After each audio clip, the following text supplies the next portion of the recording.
In this video, we're going to be talking about how volcanoes are formed. There's two ways how volcanoes are formed. One is conversion, the other one is diversion. Conversion means that two tectonic plates are colliding with each other, and diversion means two tectonic plates are moving away from each other.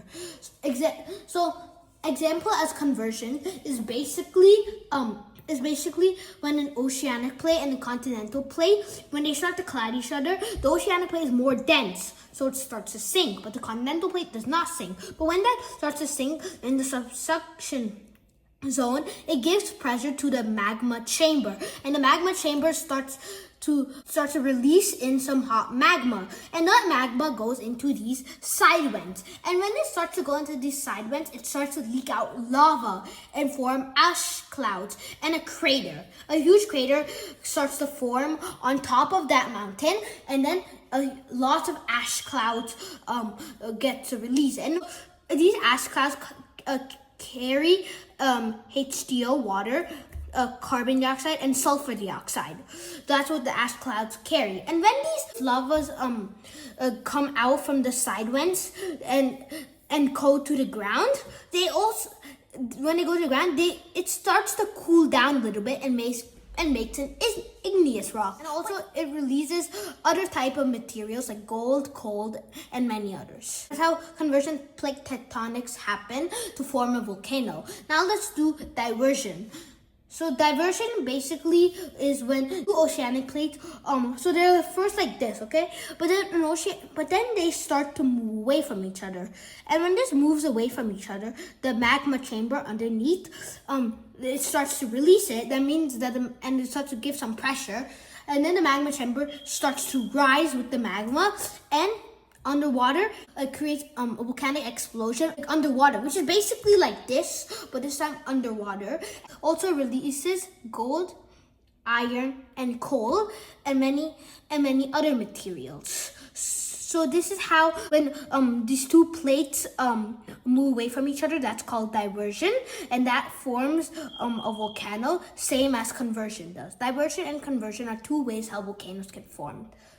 So now let's talk about the Ring of Fire. So the Ring of Fire is basically an imaginary line where volcanoes are all over the place. So the Ring of Fire basically covers the entire Pacific plate, and also covers the Filipino plate, parts of the Eurasian plate, the North American plate, and the Nazca plate, and other plates. So the Ring of Fire has lots of major active volcanoes.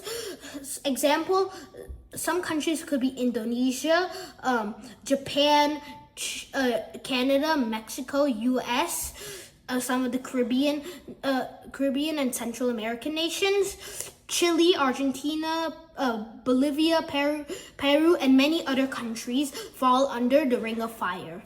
This is an example. Okay, these volcanoes can be active, dormant, or extinct. Well, basically, so an active that it erupted at least once in human history. That's active. Dormant, it at least erupted once in 10,000 years, and extinct means it did not erupt at all for the past 10,000 years. Dormant volcanoes can become active anytime in the future. Active volcanoes can be dormant, or they could be extinct volcanoes in the future. But extinct volcanoes can never be active or dormant volcanoes. So now let's go to in conclusion. So in conclusion, how were volcanoes helpful and how are volcanoes not helpful? As I talked, when volcanoes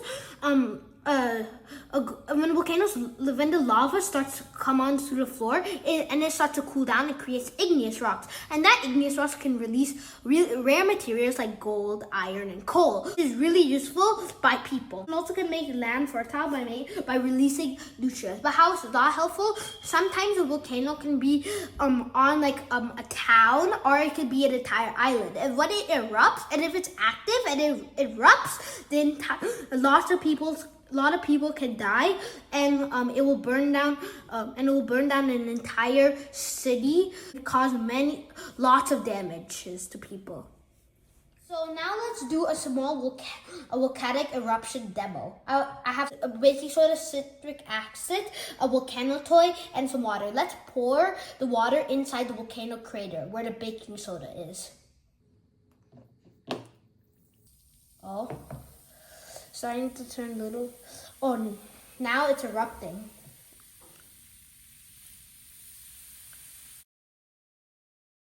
Wow, see? Pour a little bit more. The magma is in the magma chamber, and now it's rising up, and now coming to the main vent, basically the crater, and then falling to the ground, which is lava. When it comes out of the Earth's crust, it's called lava.